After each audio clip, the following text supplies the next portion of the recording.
Morning. नमस्कार दोस्तों, स्वागत है आप सभी का आज के मुख्य समाचार में। तो चलिए जानते हैं दिन भर की 25 बड़ी खबरों को फटाफट अंदाज में। पर आगे बढ़ने से पहले वीडियो को लाइक और चैनल को जरूर सब्सक्राइब करें, साथ में लगे नोटिफिकेशन को ऑन करें। चलिए वीडियो स्टार्ट करते हैं। सोशल मीडिया पर रोजाना कोई न कोई ऐसा वीडियो दिख ही जाता है जो आपको सोचने पर मजबूर करता है कि क्या वाकई ऐसा मुमकिन है। जी हाँ, फिलहाल एक वीडियो खूब वायरल हो रहा है जिसमें एक शख्स अजीब दावे कर रहा है। इस शख्स का दावा है कि ये टाइम ट्रेवल करके फ्यूचर से आया। इतना ही नहीं, इन जनाब ने तो आने वाले समय के लिए ऐसी भविष्यवाणी कर दी है जो काफी डराने वाली है। जी हाँ, दरअसल इस शख्स का नाम एल्विस थॉम्पसन है, जिसने इंस्टाग्राम पर एक वीडियो पोस्ट किया जिसमें वो ऐसी बातें करता नजर आ रहा। ये शख्स 5 ऐसी तारीखों के बारे में बता रहा है जब धरती पर बड़ी आपदा आ सकती है। जी हाँ, फिलहाल इस शख्स का ये वीडियो जमकर वायरल हो रहा और लोग इस पर खूब कमेंट भी कर रहे हैं। जी हाँ, थॉम्पसन के दावे के मुताबिक 6 अप्रैल को ओक्लाहोमा में 24 किलोमीटर चौड़ा एक भयंकर तूफान आएगा जिसकी हवा की स्पीड 1046 किलोमीटर प्रति घंटा होगी। वो आगे भविष्यवाणी में बताता है कि 27 मई को अमेरिका में एक दूसरा गृह युद्ध छिड़ जाएगा, जिससे टेक्सास देश से अलग हो जाएगा और एक वैश्विक परमाणु संघर्ष जन्म लेगा, जिससे अमेरिका का विनाश तय है। इसके अलावा इस शख्स ने इस पोस्ट में एलियंस के धरती पर आने की भी बातें कही है। संसद में जल्द वक्फ विधेयक को पेश किया जा सकता है। सूत्र बता रहे कि केंद्र कैबिनेट ने वक्फ विधेयक में प्रस्तावित बदलाव को मंजूरी दे दी है और आगामी बजट सत्र के दूसरे चरण में इस बिल को संसद में पटल पर रखा जा सकता है।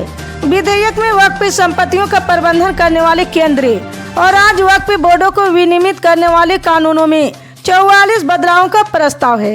उम्मीद है कि केंद्र सरकार बजट सत्र के दूसरे चरण में संशोधित विधेयक को मंजूरी के लिए संसद में पेश करेगी।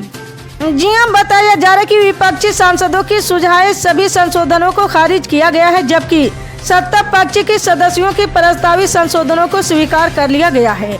केंद्रीय कैबिनेट ने संयुक्त संसदीय समिति यानी जेपीसी की तरफ से किए गए 14 बदलावों को स्वीकार किया है।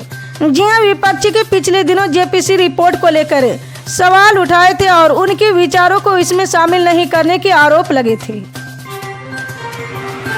बिहार में नीतीश कैबिनेट के विस्तार के बाद कल गुरुवार को सभी मंत्रियों को विभाग भी बांट दिए गए हैं। जी हाँ, उप मुख्यमंत्री विजय कुमार सिन्हा और जीतन राम मांझी के बेटे संतोष सुमन का कद घटा दिया गया है।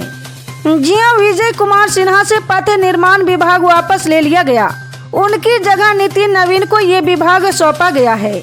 पूर्व मुख्यमंत्री जीतन राम मांझी के बेटे संतोष सुमन से 2 विभाग सूचना प्रौद्योगिकी और आपदा प्रबंधन वापस ले लिए गए। इनमें से एक विभाग मंटू सिन्हा और दूसरा विजय मंडल को दिया गया है।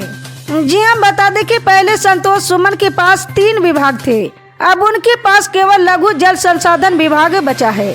मंत्रालयों के आवंटन के तहत संजय सरावगी को राजस्व एवं भूमि सुधार विभाग सौंपा गया है। महाराष्ट्र की महायुति सरकार में अब एक नई लड़ाई छिड़ गई है। मुख्यमंत्री देवेंद्र फडणवीस ने ऐलान किया है कि उन्होंने मंत्रियों के लिए विशेष कार्य अधिकारी और निजी सहायक के नामों को मंजूरी दे दी है, जो सरकार के शपथ ग्रहण के 3 महीने बाद हुआ। हालांकि मुख्यमंत्री ने कुछ नामों को खारिज भी किया है, जिससे राजनीतिक हलकों में हलचल मच गई। जी हाँ, बताया जा रहा है कि मुख्यमंत्री ने 16 नामों पर रोक लगा दी है। जी हाँ, मुख्यमंत्री फडणवीस ने कहा कि मंत्रियों के जरिए प्रस्तावित 125 नामों में से 109 को मंजूरी दी गई, लेकिन 16 नामों को रोका गया है।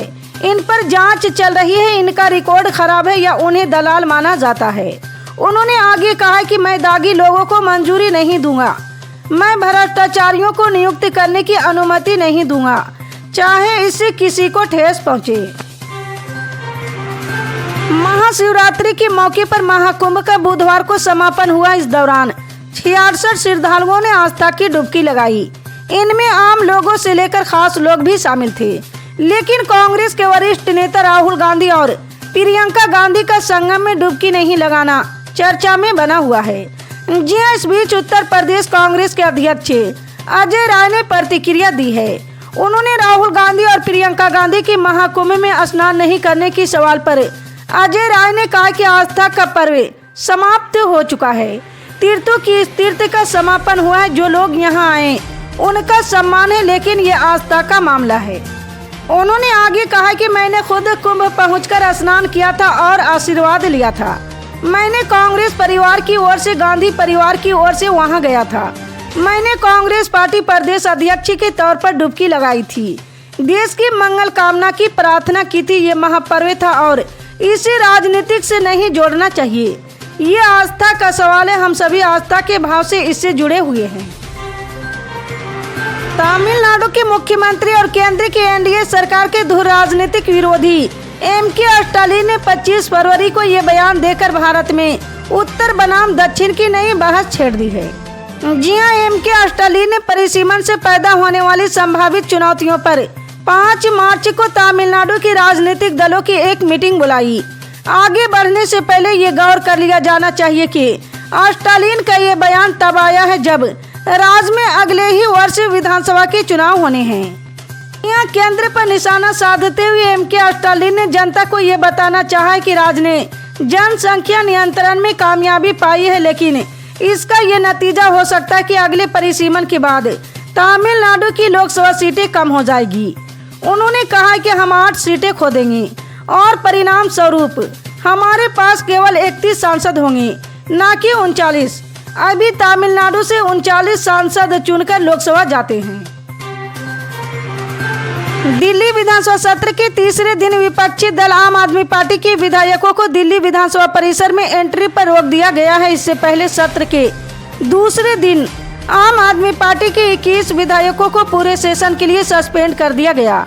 जी हां, विधायकों को एंट्री न मिलने पर नेता प्रतिपक्ष आतिशी दिल्ली सरकार का विरोध करती है। आतिशी ने सोशल मीडिया प्लेटफॉर्म में एक्स पर पोस्ट करते हुए कहती है कि भाजपा वालों ने सरकार में आते ही तानाशाही की हदें पार कर दी है। यहाँ विधानसभा में एंट्री न मिलने का कारण बताते हुए आतिशी ने बीजेपी सरकार पर आरोप लगाया कि आप विधायकों ने जय भीम के नारे लगाए थे, इसलिए उन्हें सत्र से निलंबित कर दिया गया और आज आप विधायकों को विधानसभा परिसर में घुसने भी नहीं दिया जा रहा। ऐसा दिल्ली विधानसभा के इतिहास में कभी नहीं हुआ कि चुने हुए विधायकों को विधानसभा परिसर के अंदर नहीं घुसने दिया जा रहा है। तृणमूल कांग्रेस के राष्ट्रीय महासचिव अभिषेक बनर्जी ने मंगलवार को पार्टी सुप्रीमो ममता बनर्जी के साथ मतभेद की खबरों को खारिज किया और उनके प्रति अपनी निष्ठा दोहराई। जी हां, कोलकाता में पार्टी के एक सम्मेलन में उन्होंने कहा है कि मैं पार्टी का वफादार कार्यकर्ता हूं और मेरी नेता ममता बनर्जी है। मेरे बीजेपी ज्वाइन करने संबंधी खबरें कोरी अफवाहें हैं। यदि मेरी सिर काट भी दिया जाए तो मैं भी कहूंगा ममता बनर्जी जिंदाबाद। इस तरह की खबरें पूरी तरह से झूठी और निराधार है। मैं ऐसे लोगों को जानना चाहता हूँ जो इस तरह की फेक न्यूज फैला रहे हैं। ऐसे लोग अगले साल के विधानसभा चुनाव के मद्देनजर निहित स्वार्थों के कारण ऐसी खबरें फैला रहे हैं। जी हां, पार्टी कार्यकर्ताओं से उन्होंने आंतरिक गुटबाजी से दूर रहते हुए जन सेवा पर फोकस करने पर जोर दिया है।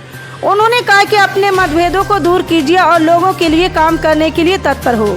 एक दूसरे के खिलाफ साजिशें रचने से कुछ भी नहीं होने वाला है। जो लोग व्हाट्सएप ग्रुप की पॉलिटिक्स में लगे हैं उनको ये समझना चाहिए कि इस तरह के प्रयास बेमानी हैं। जो लोग षड्यंत्र कर रहे हैं इन सब का प्रभाव खुद उन पर ही पड़ेगा। उत्तराखंड के मुख्यमंत्री पुष्कर सिंह धामी ने प्रदेशवासियों से एकजुट रहने की अपील करते हुए कहा है कि किसी भी प्रकार के बहकावे में न आए और एक उत्तराखंडी की भावना से मिलकर काम करे। मुख्यमंत्री धामी गुरुवार को मुख्य सेवा सदन में आयोजित वन पंचायत अधिकारियों की नियुक्ति पत्र वितरण कार्यक्रम को संबोधित कर रहे थे। जी हां, उन्होंने आगे कहा कि चाहे वो मंत्री हो, सांसद हो, विधायक हो या फिर कोई आम नागरिक, अगर कोई भी भड़काऊ बयान देता है या प्रदेश की एकता को नुकसान पहुंचाने की कोशिश करता है तो उसके खिलाफ सख्त कार्रवाई की जाएगी। उन्होंने ये भी कहा कि सरकार ऐसे सभी बयानों को गंभीरता से ले रही है और प्रदेश की एकता को बनाए रखने के लिए कोई भी समझौता नहीं किया जाएगा। दिल्ली में सत्ता की कमान बीजेपी के हाथों में आने के बाद वह हर उस जगह का नाम बदलने की कवायद में जुट गई है जिसका वादा उसने चुनाव के दौरान किया था। इसी क्रम में बीजेपी विधायक नीलम पहलवान ने गुरुवार को दिल्ली विधानसभा में नजफगढ़ का नाम बदलने का प्रस्ताव रखा। जी हां, इस दौरान उन्होंने सदन में कहा है कि नजफगढ़ का नाम बदलकर नाहरगढ़ किया जाना चाहिए। जी हां, बता दें कि नीलम पहलवान नजफगढ़ से विधायक हैं। उन्होंने आगे कहा कि परवेश वर्मा जब सांसद थे तो उनके माध्यम से भी नाहरगढ़ करने की मांग की गई थी। नजफगढ़ को बड़ी उम्मीद है कि उनके राजाओं ने अस्तित्व की जो लड़ाई लड़ी, उस अस्तित्व को स्थापित करने की लड़ाई हम लड़ें। हमें सीएम और आप सभी से समर्थन की उम्मीद है। इसी तरह की पल पल के अपडेट जानने के लिए जुड़े रहा हमारे MSP न्यूज के साथ। मिलते हैं अगली बड़ी खबर में, तब तक के लिए जय हिंद।